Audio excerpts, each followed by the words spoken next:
Hi friends, so today is Monday, April 6th, and we are going to be focusing today on reading on character traits. So character traits, so how they are on the inside versus their emotions, how they are feeling.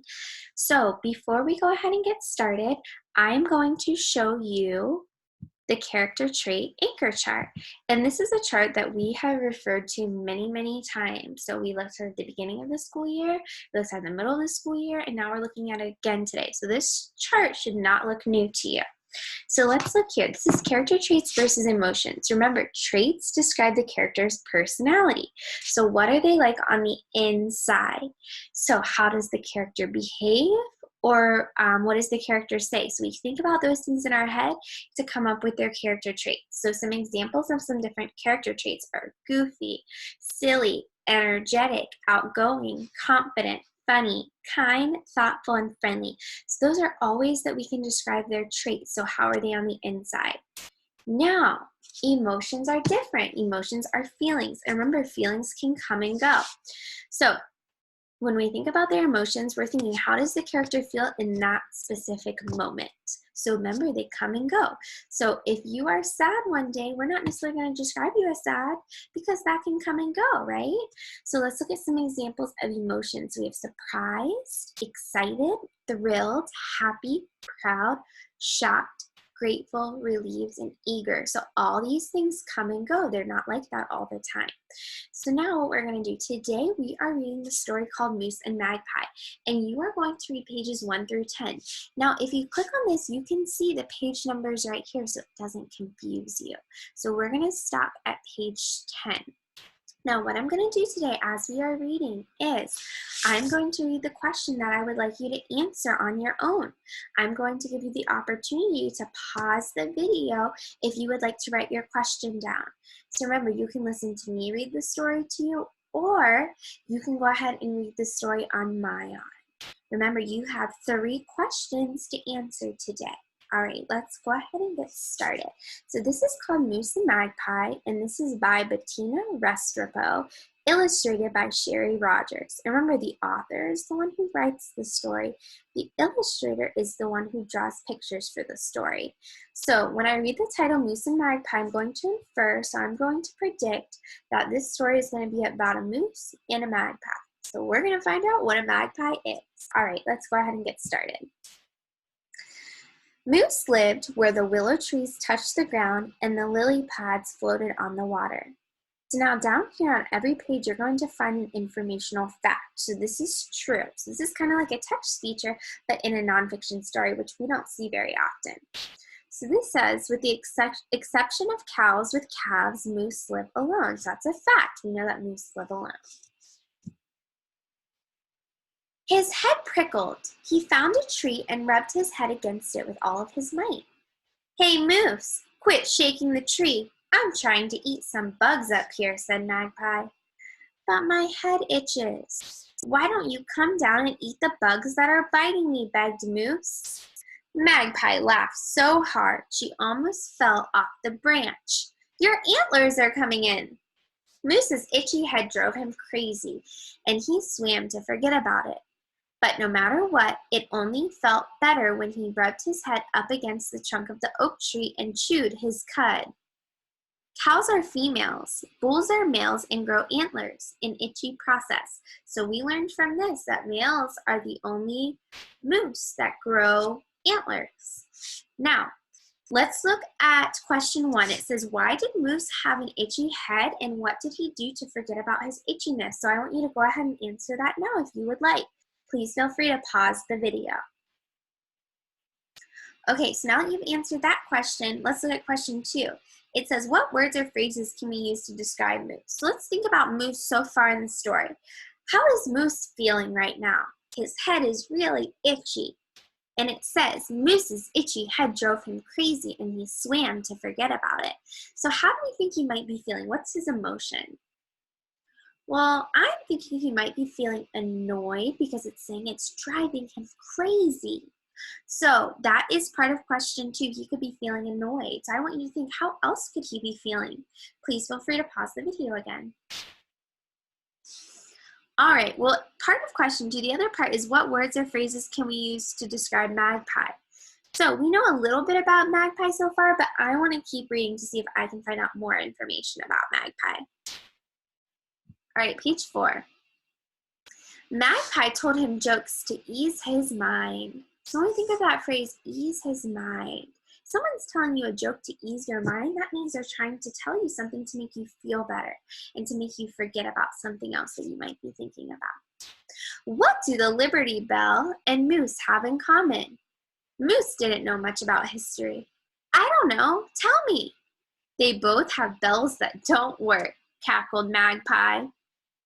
The bell is the flappy part of the skin that hangs off a moose's throat. Bells can be 2 feet long. So far, scientists aren't sure what they are used for, although there are several different theories. So if we look here, this is the bell. So far, how could we describe Magpie? I want you to finish question 2 and write it down. Go ahead and pause the video if you need to. All right, let's keep reading. As the summer grew warmer, Moose's antlers grew as big as his appetite. He ate as many leaves as he could find to fill his 4 stomachs. Every day, Magpie had a new joke. Do moose eat chocolate mousse? Moose thought about the question. What kind of leaves are in it? Magpie shook the branch with her snickering. Moose wouldn't eat moose, they're herbivores. Herbivores only eat plants. So that's the fact that we're learning on this page. So I'm thinking Magpie is very goofy. She likes to joke around, just kind of like a jokester. She's trying to make Moose feel better. One day, Magpie found Moose by the river to tell him a new joke. Do moose use hair mousse? Moose spit water out of his mouth. I don't even use a brush. Magpie settled on Moose's antlers for an easy ride through the water. You are right, moose have 2 sets of hair, and they would get too poofy. So here's the fact we're going to learn. It says the layer of hair closest to the moose's skin is like thermal underwear. The outer layer is hollow and acts as insulation against the cold. So that word insulation, that's a big word, but that just means something that's going to keep you warm. The hollow outer layer of the hair helps the moose float while it swims. So if we look at the illustration, we can show right here that the moose is kind of floating on the water as it swims. So it makes it easier for the moose to swim.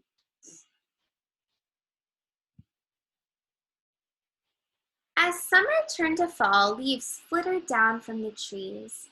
Magpie spent her days building a bigger nest. Moose rested under the trees. Magpie fluttered down in the evenings to look for bugs on Moose. Why doesn't the tooth fairy visit a moose? Moose had never seen a fairy, only lightning bugs. I never answer your riddles correctly, but this time I know. Moose don't have pillows, so there is no place for the tooth fairy to look. Moose shook his head to make Magpie fly away. She began to sing a tune. The moose went over the mountain, the moose went over the mountain, the moose went over the mountain, because it's time to go. You're right, I'll feel better if I walk toward the mountains.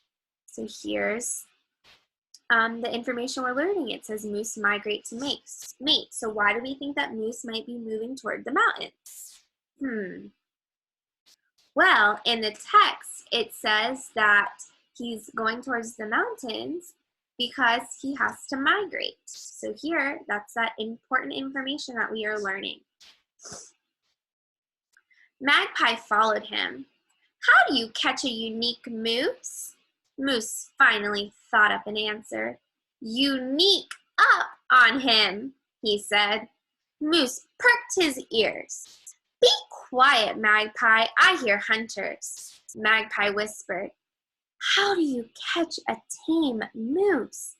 Moose snorted and stamped his hooves at the bird. Be quiet! Magpie snickered. Tame away. The hunters thought they heard other humans, so they packed up and went somewhere else to hunt. The hunters left the area because of Magpie.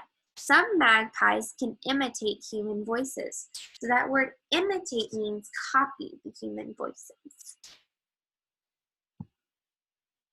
Moose felt confused and hungry. The mountains were to his right, and the river was to his left.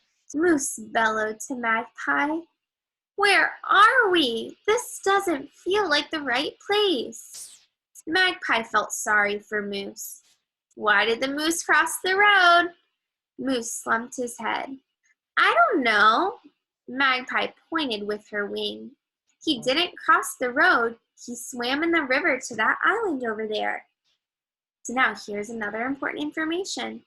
Scientists don't know how some migrating animals know where to go. They seem to know by instinct. And it's their instinct to know where to go. They just know. Moose lumbered down toward the water and began the long swim to the island in the distance. Magpie sang the entire way. "The moose swam in the river, the moose swam in the river, the moose swam in the river, and carried me down the stream." So here's the information again. Some moose swim up to 5 miles during migration. So right now I want you to think of question 3. Why did moose go in the fall and why? So the fall is the water. Why is he in the water? So I want you to go ahead and answer that question on question 3. All right, so those are the pages that we are reading for today. Remember, you can write them down on a piece of paper and take a picture of them, or you can print them out and write them down. It might take too long to type them out. So that is your assignment for today. So I want you to make sure you are tuning back in tomorrow for the rest of the pages that we are going to read together.